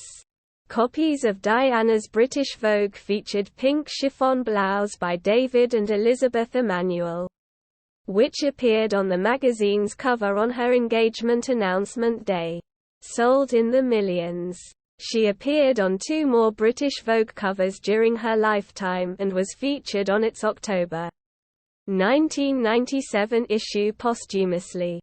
She was also featured in the cover story for the July 1997 issue of Vanity Fair. Diana did her own makeup for events, and was accompanied by a hairstylist for public appearances. In the 1990s, Diana was frequently photographed clutching distinctive handbags manufactured by Gucci and Dior, which became known as the Gucci Diana and Lady Dior, following the opening of an exhibition of Diana's clothes and dresses at Kensington Palace in 2017. Catherine Bennett of The Guardian said such exhibitions are among the suitable ways to commemorate public figures whose fashion styles were noted due to their achievements. The exhibition suggests to detractors who, like many other princesses, looking lovely in different clothes was pretty much her life's work, which also brings interest in her clothing. Versace also pointed out that she doesn't think that anyone, before or after her, has done for fashion what Diana did.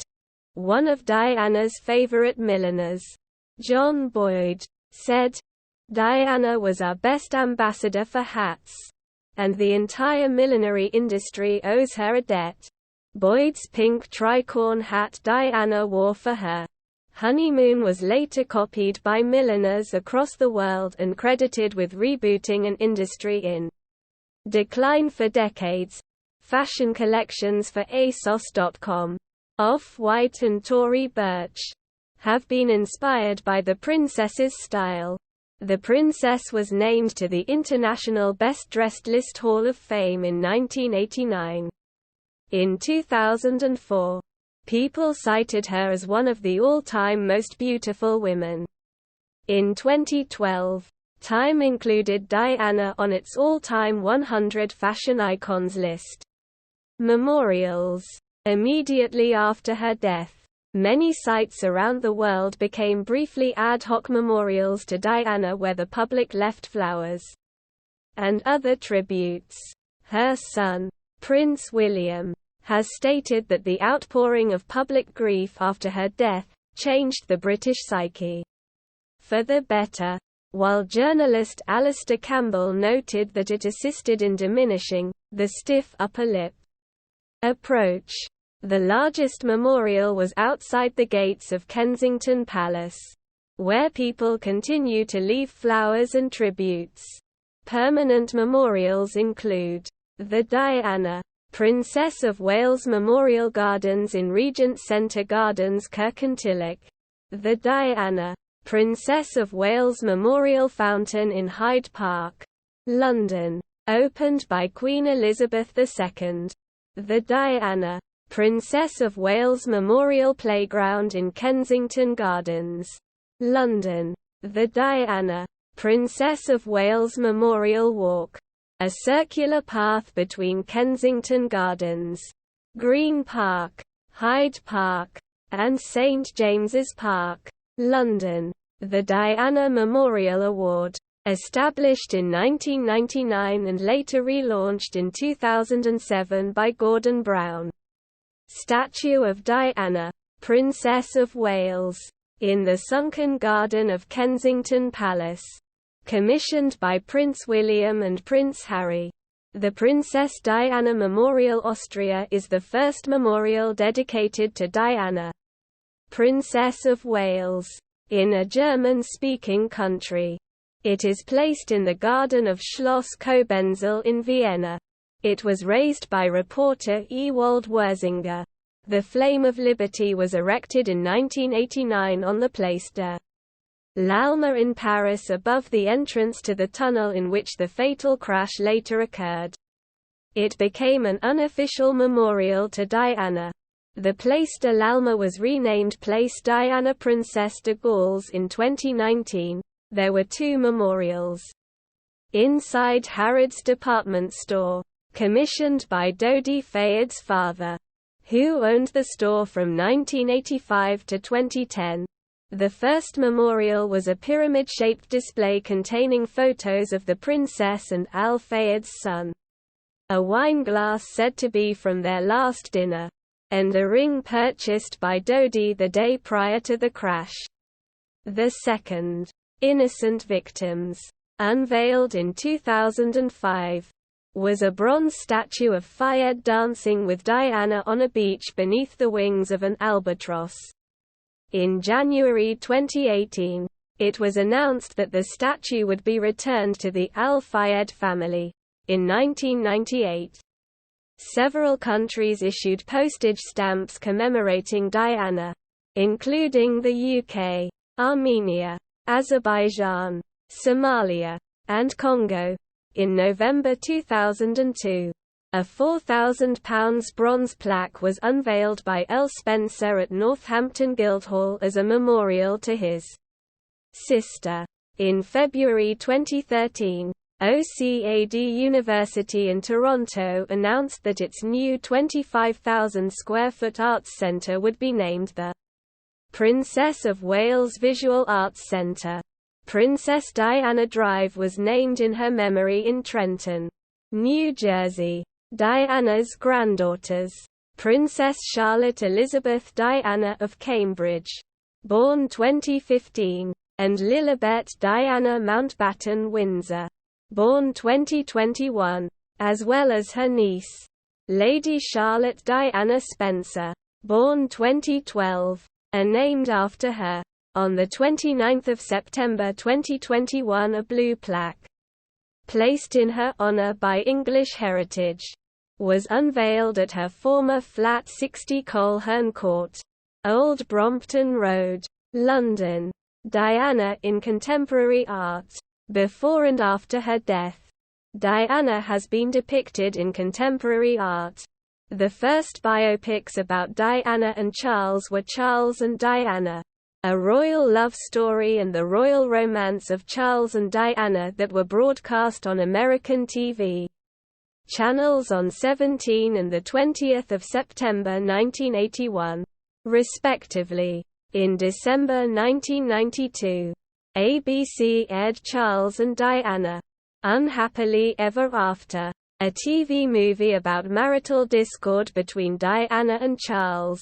In the 1990s, British magazine Private Eye called her Cheryl, and Prince Charles, Brian. In July 1999, Tracy Emin created a number of monoprint drawings featuring textual references about Diana's public and private life for Temple of Diana, a themed exhibition at the Blue Gallery, London. Works such as They Wanted You to Be Destroyed, 1999, related to Diana's bulimia, while others included affectionate texts such as Love Was on Your Side and Diana's dress with puffy sleeves. Another text praised her selflessness. "The things you did to help other people," showing Diana in protective clothing walking through a minefield in Angola. While another referenced the conspiracy theories of her drawings. Emin maintained, "They're quite sentimental. And there's nothing cynical about it whatsoever." In 2005, Martin Sastre premiered during the Venice Biennale the film Diana, The Rose Conspiracy. This fictional work starts with the world discovering Diana alive and enjoying a happy undercover new life in a dangerous Cantegral on the outskirts of Montevideo. Shot at an Uruguayan slum using a Diana impersonator from São Paulo. The film was selected by the Italian Art Critics Association as one of the Venice Biennial's best works. In 2007, following an earlier series referencing the conspiracy theories, Stella Vine created a series of Diana paintings for her first major solo exhibition at Modern Art, Oxford Gallery. Vine intended to portray Diana's combined strength and vulnerability as well as her closeness to her two sons. The works, all completed in 2007, included Diana Branches, Diana Family Picnic, Diana Vale, Diana Crash and Diana Pram, which incorporates the quotation, "I vow to thee my country."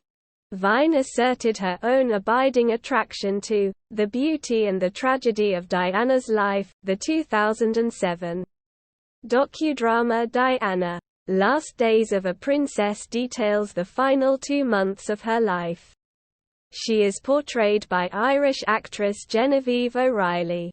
On an October 2007 episode of The Chasers' War on Everything, Andrew Hansen mocked Diana in his eulogy song, which immediately created considerable controversy in the Australian media. In 2017, Prince William and Prince Harry commissioned 2 documentaries to mark the 20th anniversary of her death. The first of the 2, Diana, Our Mother, Her Life and Legacy, was broadcast on ITV and HBO on 24 July 2017. This film focuses on Diana's legacy and humanitarian efforts for causes such as AIDS, landmines, homelessness and cancer. The second documentary, Diana, 7 Days, aired on 27 August on BBC and focused on Diana's death and the subsequent outpouring of grief. She was also being depicted by contemporary painter Sam McInnes in a 2017 exhibition that included portraits of musicians Prince and Lord, actress Drew Barrymore, and author Joan Didion. Actresses who have portrayed Diana include Serena Scott Thomas in Diana, Her True Story, 1993, Julie Cox in Princess in Love, 1996, Amy Seckham in Diana, A Tribute to the People's Princess, 1998, Michelle Duncan in Whatever Love Means, 2005, Genevieve O'Reilly in Diana, Last Days of a Princess, 2007, Natalie Brocker in The Murder of Princess Diana, 2007, Naomi Watts in Diana, 2013, Gina Duvall in Diana, The Musical, 2019 and 2021, Emma Corrin and Elizabeth Debicki in The Crown, 2020 and 2022, and Kristen Stewart in Spencer, 2021. In 2021, Corrin won a Golden Globe Award for her portrayal of the younger Diana Spencer. In 2022, Stewart was nominated for an Academy Award for Best Actress for her portrayal of Diana. Titles, styles, honors and arms. Titles and styles. the 1st of July 1961 to the 9th of June 1975, the Honorable Diana Spencer. The 9th of June 1975 to the 29th of July 1981, Lady Diana Spencer. The 29th of July 1981 to the 28th of August 1996, Her Royal Highness the Princess of Wales. The 28th of August 1996 to the 31st of August 1997, Diana, Princess of Wales. During her marriage to the Prince of Wales, Diana was styled as Her Royal Highness the Princess of Wales. She additionally bore the titles Duchess of Rothesay, Duchess of Cornwall, Countess of Chester, and Baroness of Renfrew, though popularly referred to as Princess Diana. That style is incorrect and one she never held officially. She is still sometimes referred to in the media as Lady Diana Spencer, or simply as Lady Di. In a speech after her death, then Prime Minister Tony Blair referred to Diana as the People's Princess. Discussions were also held with the Spencer family and the British royal family as to whether Diana's HRH style needed to be restored posthumously. But Diana's family decided that it would be against her wishes and thus, no formal offer was made. Honours. Orders 1981. Royal Family Order of Queen Elizabeth E. Foreign Honours 1982. Supreme Class of the Order of the Virtues, or Order of Al-Kamal. The 18th of November 1982. Grand Cross of the Order of the Crown. Bestowed by Queen Beatrix of the Netherlands. Appointments 1988. Royal Bencher of the Honourable Society of the Middle Temple Fellowships 1988. The Royal College of Surgeons of England. Honorary Fellow in Dental Surgery. Freedom of the City, the 29th of October 1981, Cardiff. The 29th of January 1986, Carlisle. 1987, London. The 8th of June 1989, Northampton Borough. The 16th of October 1992, Portsmouth. Honorary military appointments. As the Princess of Wales, Diana held the following military appointments. Australia. Colonel-in-Chief of the Royal Australian Survey Corps Canada. Colonel-in-Chief of the Princess of Wales' Own Regiment. The 17th of August 1985 to the 16th of July 1996. Colonel-in-Chief of the West Nova Scotia Regiment, United Kingdom. Colonel-in-Chief of the Princess of Wales's Royal Regiment. Colonel-in-Chief of the Light Dragoons. Colonel-in-Chief of the Royal Hampshire Regiment. Colonel-in-Chief of the 13th, 18th Royal Hussars. Queen Mary's Own. Honorary Air Commodore Ralph Wittering. Lady Sponsor of HMS Cornwall. F-99. Lady Sponsor of HMS Vanguard. S-28. She relinquished these appointments following her divorce. Other appointments. The 15th of November 1984. Lady Sponsor of Royal Princess. Arms. Descendants. Ancestry. Diana was born into the British Spencer family, different branches of which hold the titles of Duke of Marlborough, Earl Spencer, Earl of Sunderland, and Baron Churchill. The Spencers claimed descent from a cadet branch of the powerful medieval Despencer family, but its validity is questioned. Her great-grandmother was Margaret Baring, a member of the German-British Baring family of bankers and the daughter of Edward Baring, 1st Baron Revelstoke. Diana's distant noble ancestors included the 1st Duke and Duchess of Marlborough. Diana and Charles were distantly related, as they were both descended from the House of Tudor through Henry VII of England. She was also descended from the House of Stuart through Charles II of England by Charles Lennox. 1st Duke of Richmond, and Henry Fitzroy, 1st Duke of Grafton, and his brother James II of England by Henrietta Fitzjames.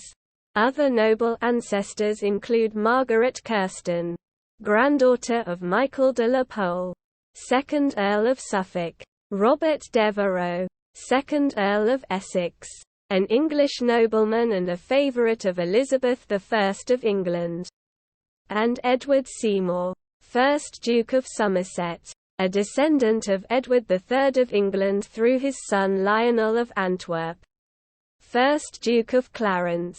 Diana's Scottish roots came from her maternal grandmother, Lady Fermoy. Among her Scottish ancestors were Alexander Gordon, 4th Duke of Gordon, and his wife Jane, and Archibald Campbell, 9th Earl of Argyll. Diana's American lineage came from her great-grandmother Frances Ellen Work, daughter of wealthy American stockbroker Franklin H. Work from Ohio, who was married to her great-grandfather James Roche, 3rd Baron Fermoy, an Irish peer. Diana's fourth great-grandmother in her direct maternal line, Eliza Kewick, was matrilineally of Indian descent. She is variously described in contemporary documents as a dark-skinned native woman, and an Armenian woman from Bombay. Notes. References. Bibliography. Further reading. External links. Diana, Princess of Wales at the official website of the royal family. Portraits of Diana, Princess of Wales at the National Portrait Gallery, London. Coroner's inquests into the deaths of Diana, Princess of Wales and Mr. Dodi Al-Fayed at National Archives. BBC mini-site Diana 1 year on pictures of Diana. Panorama interview video extracts. Coverage of the funeral. How the UK newspapers reported her death. Diana, Princess of Wales at IMDb. FBI records. The Vault. Diana, Princess of Wales at FBI.gov. Appearances on C-SPAN.